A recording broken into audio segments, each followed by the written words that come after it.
اعوذ باللہ من الشیطان الرجیم بسم اللہ الرحمن الرحیم وَلَقَدْ آتَيْنَا مُوسَى الْكِتَابَ فَلَا تَكُنْ فِي مِرْيَةٍ مِّن لِقَائِهِ وَجَعَلْنَاهُ هُدًى لِبَنِي إِسْرَائِيلَ۔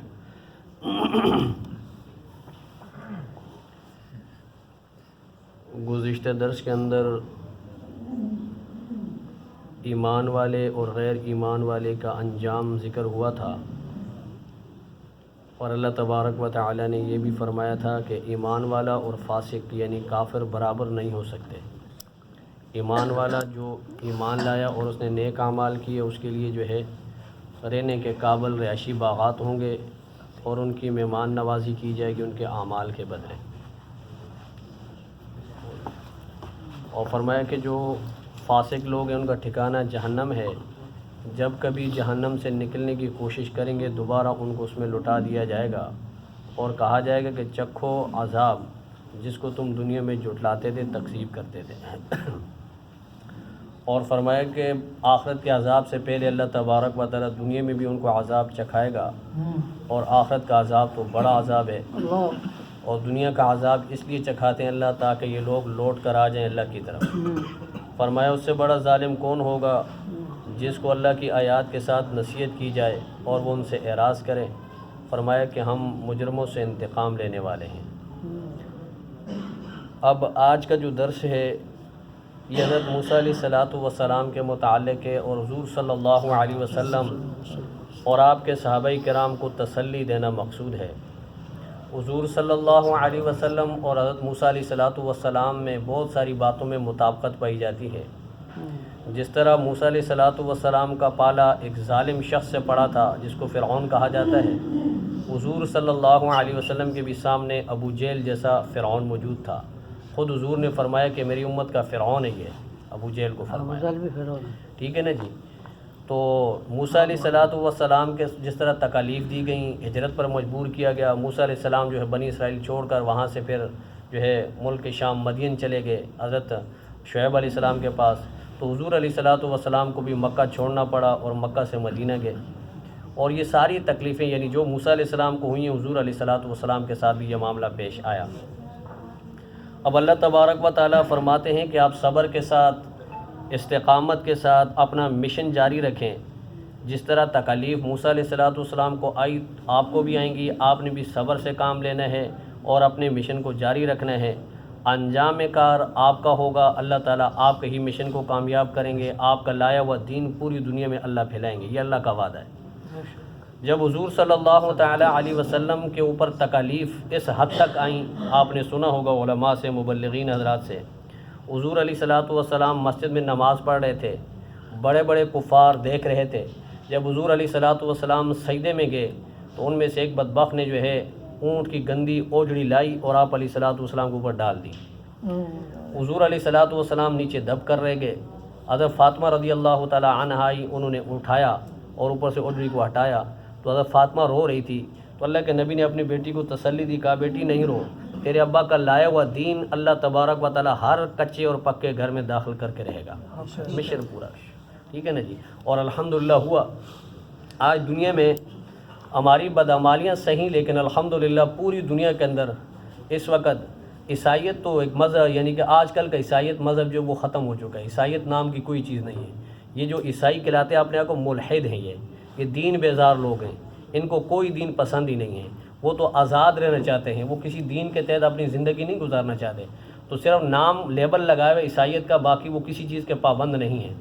اور الحمدللہ پوری دنیا میں مسلمان اس وقت موجود ہیں۔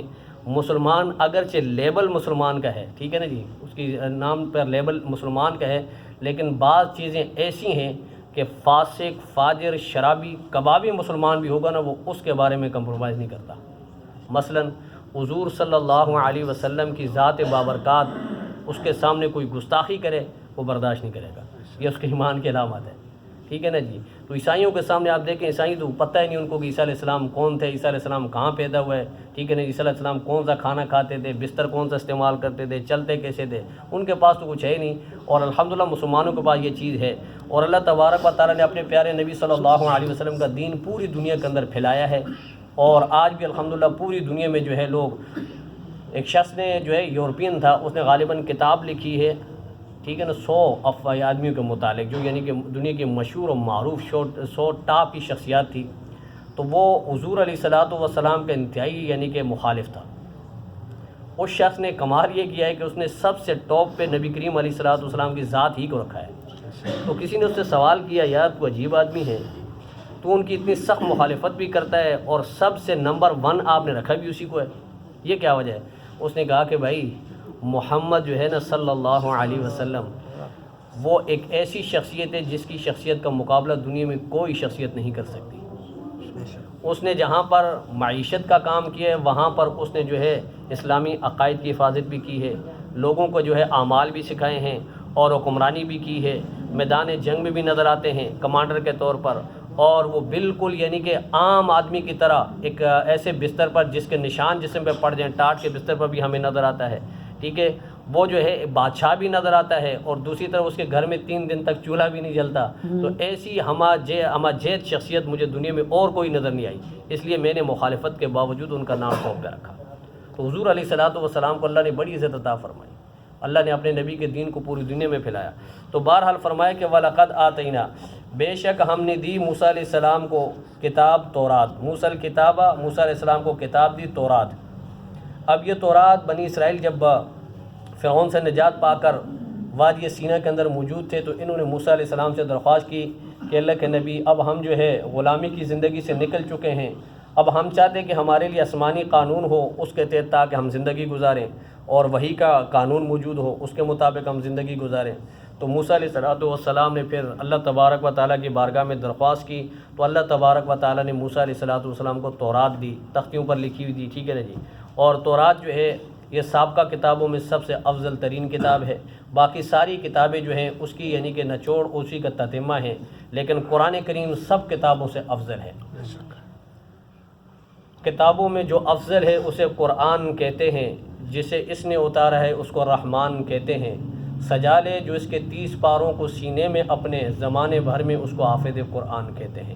تو قرآن کی فضیلت کو دنیا کی کوئی کتاب نہیں پہنچ سکتی۔ قرآن اللہ تبارک و تعالیٰ کی بڑی عظیم کتاب ہے، اور باقی بنی اسرائیل کی کتابوں میں تورات بڑی فضیلت والی کتاب تھی۔ تورات کا معنی ہے قانون۔ تو اللہ فرماتے کہ ہم نے موسیٰ علیہ السلام کو جو ہے تورات عطا فرمائی، فَلَا تَكُنْ فِي مِرْيَةٍ مِّن لِقَائِهِ، پس آپ جو ہے شک میں نہ پڑے مِن لِقَائِهِ، ملاقات کے بارے میں، ٹھیک ہے نا جی۔ اب یہ لقائه توجہ طلب ہے، ہی ہا کھڑی زیر ہی، اس کو عربی زبان کے اندر ضمیر کہا جاتا ہے، ضمائر کہتے ہیں یہ، ہا ہی ہو ہم کا کی کو، ٹھیک ہے، یہ اس قسم کے ضمائر آتے ہیں۔ اب اس میں ایک پوری یعنی کہ بات پوشیدہ ہوتی ہے۔ تو یہ ہی ضمیر کا مرجع کیا ہے، اس میں مفسرین کے مختلف اقوال ہیں۔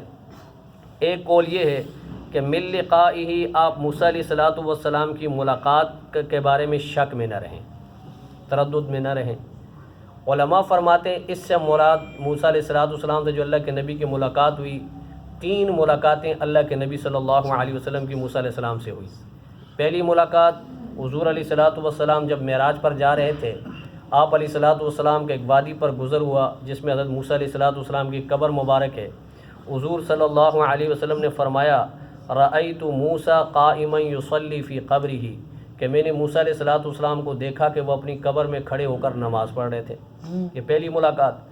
دوسری ملاقات حضور علیہ السلام بیت المقدس میں گئے، وہاں حضور علیہ السلام نے انبیاء علیہ السلام کو جماعت کروائی، نماز پڑھائی، وہاں پہ ملاقات ہوئی۔ اب اس ملاقات میں یہ سمجھ لیں کہ بعض علماء انبیاء علیہ السلام کے اجسام تمثیلی کے قائل ہیں، کہ یعنی کہ مثالی جسم کے ساتھ انبیاء موجود ہوئے تھے، لیکن بعض علماء کا نظریہ یہ ہے کہ اصلی جسم کے ساتھ انبیاء علیہ السلام بیت المقدس میں موجود تھے، اور اللہ کے نبی صلی اللہ علیہ وسلم نے ان کو جماعت کروائی تھی۔ اور ان کی دلیل یہی بات ہے مِن لِقَائِهِ، کہ آپ موسیٰ علیہ السلام کی یہ جو ملاقات ہے اس کے بارے میں شک میں نہ رہیں۔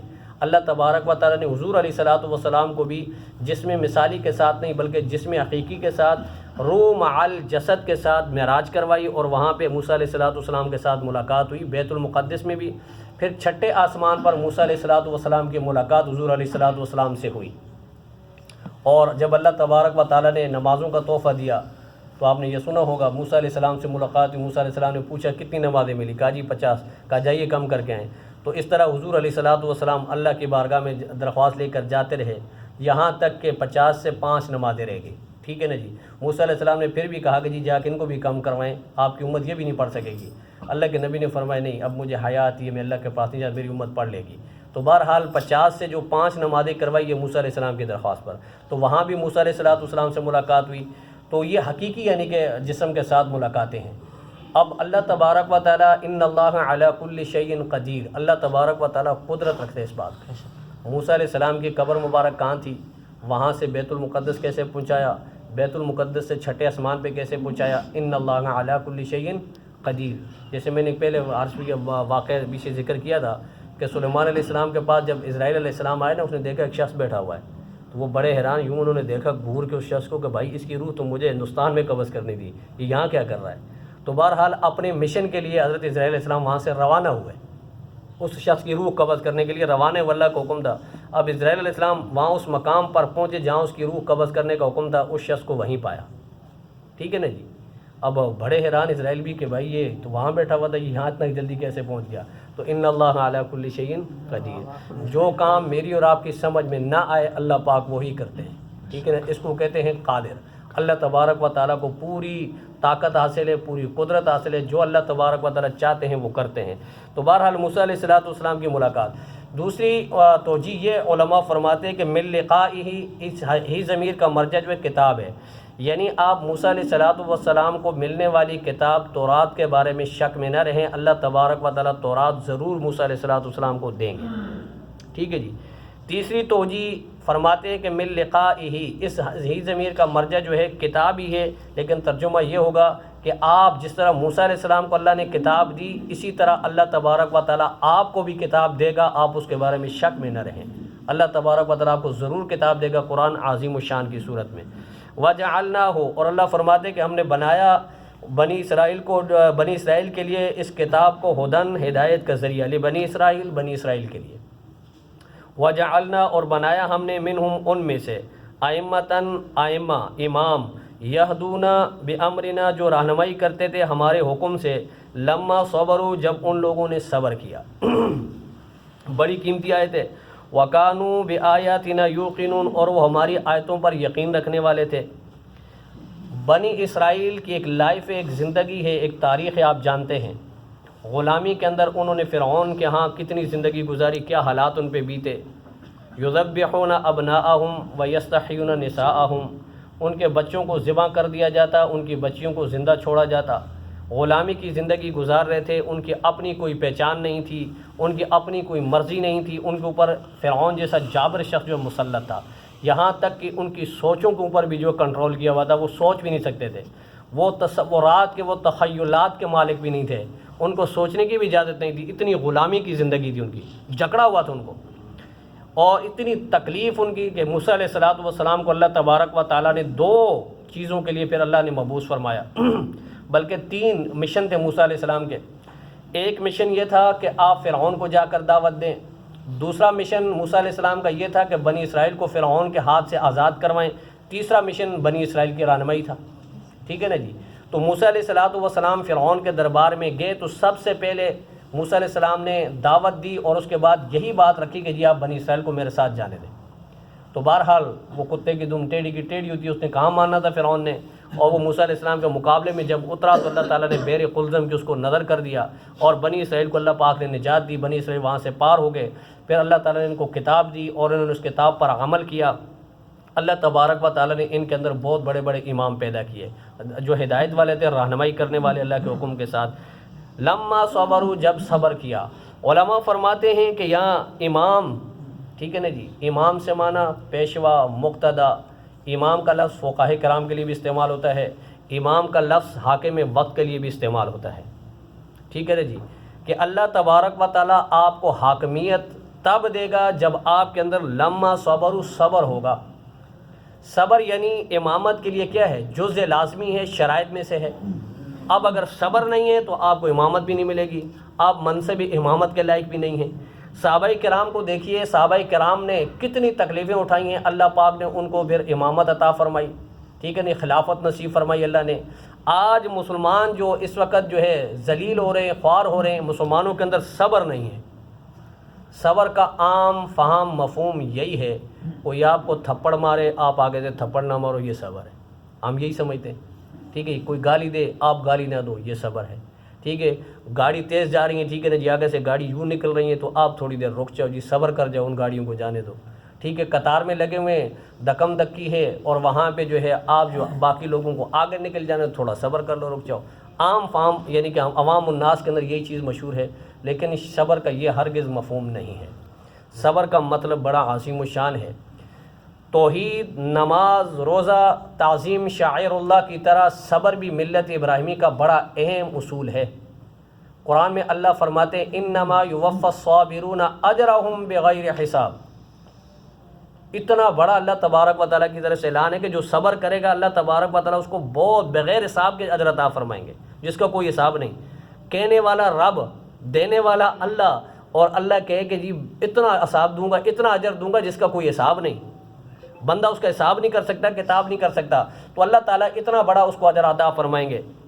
تو صبر کس کو کہتے ہیں؟ صبر کی 3 صورتیں ہیں۔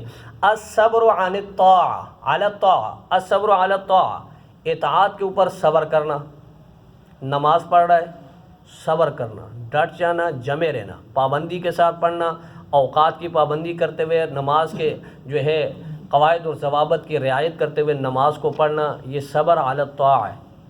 ذکر کر رہا ہے تو پابندی سے کرے، نماز پڑھ رہا ہے پابندی سے پڑھے، روزے رکھ رہا ہے پابندی سے رکھے، ٹھیک ہے نا جی، دوسرے احکامات ادا کر رہا ہے تو پابندی سے کرے، ان کے اندر کبھی یعنی کہ بے صبری کا مظاہرہ نہ کرے، کبھی نماز پڑھ لی کبھی نہیں پڑھی، یہ بے صبری ہے، ٹھیک ہے نہیں، کبھی روزہ رکھا کبھی نہیں رکھا، بے صبری ہے، کبھی ذکر کیا کبھی نہیں کیا، بے صبری ہے۔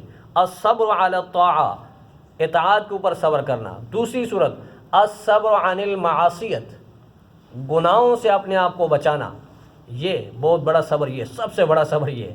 گناہ آپ کی طرف آ رہا ہے، آپ گناہ پہ قادر ہیں، بالکل آپ گناہ کے اوپر گرفت رکھتے ہیں کہ آپ اس گناہ کو کر گزریں، لیکن اس وقت آپ نے اپنے آپ کو روکا، اپنے حواس کو روکا، حواس باختہ نہیں ہوئے، اپنے قوا کو کنٹرول میں کیا اور اپنی تمام جسم کو اپنے کنٹرول میں رکھا، صبر کیا۔ یہ بہت مشکل کام ہے، جس شخص نے یہ کام کر لیا وہ اللہ کا ولی بن گیا۔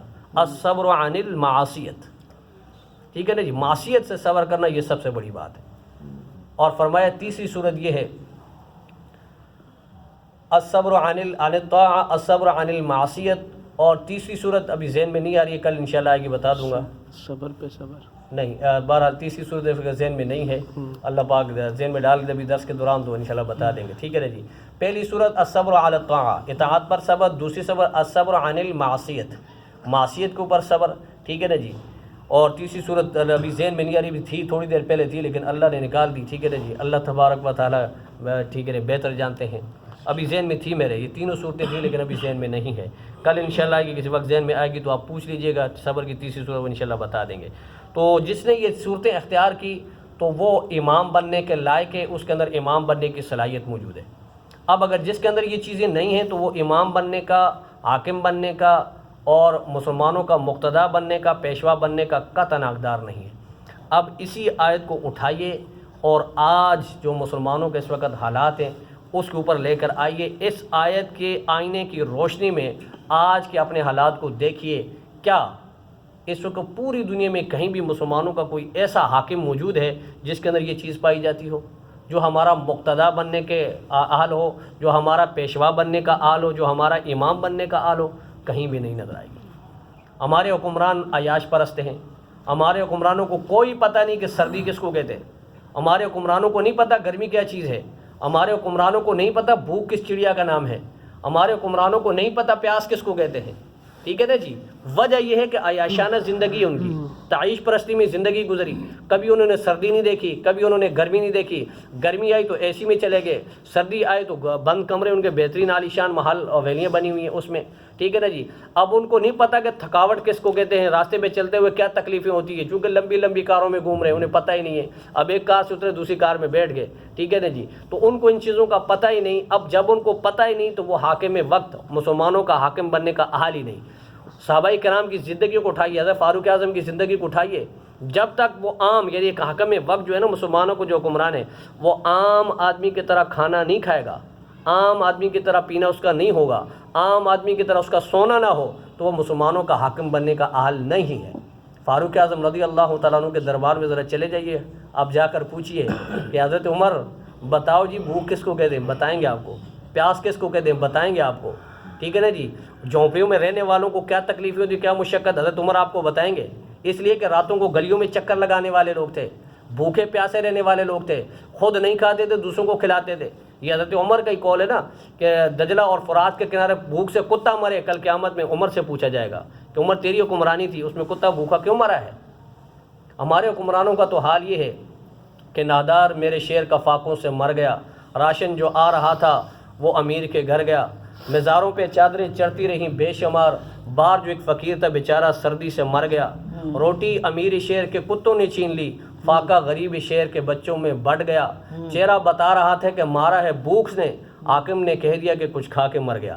ٹھیک ہے نا جی، حالات تو یہ بنے ہوئے، نہ ایک بیچارہ غریب آدمی اس کے منہ میں لقمہ جو جا رہا ہے نا اس کو بھی جانا برداشت نہیں کرتے، اب اس کو بھی جو ہے نا اپنے پاس لانا چاہتے ہیں۔ تو اللہ تبارک و تعالی ہم سب کو جو ہے اچھے حکمران عطا فرمائے، لیکن عزیز دوستو بزرگوں اس کے لیے جو ہے نا ہمیں اعمال کرنے پڑیں گے، ہمارے اعمال ہی ہمارے حکمران ہیں۔ اعمالکم عمالکم، تمہارے اعمال تمہارے حکمران ہیں۔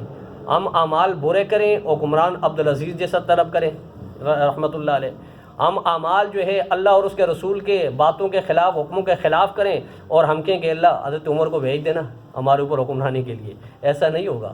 ٹھیک ہے، اعمال ہمارے برے ہوں اور ہم کہیں کہ ابوبکر جیسی یعنی کہ شخصیت ہمارے اوپر حکمران ہو، علی جیسی شخصیت ہمارے اوپر حکمران ہو، یہ ہو نہیں سکتا۔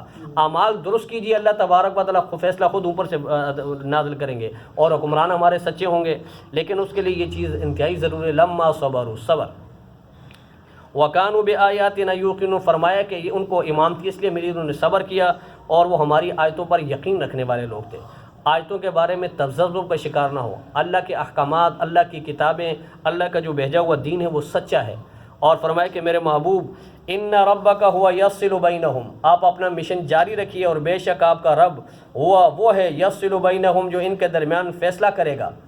دنیا میں بھی فیصلہ کیا اللہ نے، آخرت دنیا میں فیصلے کے لیے اللہ نے نبی بھیجے، کتابیں بھیجی کہ یہ لوگ سیدھے راستے پر آ جائیں، اپنے اختلافی مسائل کو ختم کر دیں، لیکن اگر ان کو یہاں سمجھ میں نہیں آ رہی نا تو اللہ فرماتے ہیں میری بڑی عدالت لگے گی یوم القیامت، قیامت کے دن، فیما کانوا فیہ یختلفون، پھر جو آپس میں اختلاف کرتے ہیں نا اس کے بارے میں فیصلہ کروں گا۔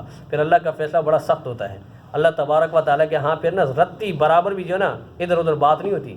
فمن یعمل مثقال ذرۃ خیرا یرا ومن یعمل مثقال ذرۃ شرا یرا اولم یہد لہم کم اہلکنا، کیا ان لوگوں کی رہنمائی کے لیے، ان کی سمجھ کے لیے اتنی بات کافی نہیں کہ کم اہلکنا من قبلہم، کہ کتنی ہم نے ہلاک کی، من القرون، قومیں، یمشون فی مساکنہم، جن کے گھروں میں یہ چلتے پھرتے آج بھی، بڑی داستانیں ہیں، قوم عاد، قوم سمود، ٹھیک ہے، اصحاب الایکہ، قوم لوط، اور اسی طرح جو ہے مدین والے، یہ بڑی بڑی قومیں تھیں، متمدن قومیں تھیں، مال دولت جائیداد پراپرٹی اور ان کی جسمانی صحت سب کچھ ان کے پاس تھا، لیکن اللہ کی نافرمانی تھی۔ اللہ تبارک و تعالیٰ نے ان قوموں کی جڑیں کاٹی، یہ ان کے مکانات کو، ان کے مسکنوں کو دیکھ رہے ہیں، پھر بھی یہ جو ہے رہنمائی حاصل نہیں کرتے اور ان کو عبرت نہیں حاصل ہوتی۔ تو ان فی ذلک لآیات، فرمایا کہ بے شک اس میں جو ہے نشانیاں ہیں اس کے لیے، افلا یسمعون، کیا یہ لوگ سنتے نہیں؟ جب کان کھولو گے نا، کان کے دروازے کھولو گے، پھر آگے دل کے دروازے کھولو گے تو یہ باتیں دل میں بیٹھیں گی، پھر عبرت حاصل ہوگی اور پھر اللہ تبارک و تعالیٰ کی معرفت حاصل ہوگی۔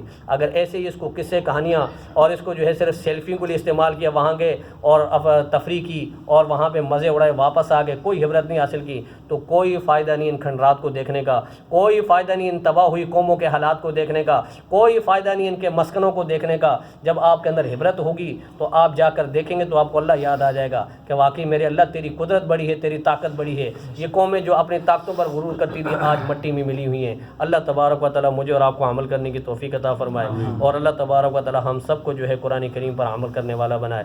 وآخر دعوانا ان الحمدللہ رب العالمین۔ اللهم صل على سيدنا ومولانا محمد وعلى آل سيدنا ومولانا محمد وبارك وسلم۔ ربنا آتنا في الدنيا حسنة وفي الآخرة حسنة وقنا عذاب النار وقنا عذاب القبر وقنا عذاب الحشر وقنا عذاب الميزان، وصلى الله تعالى على خير خلقه محمد وعلى آله وصحبه أجمعين۔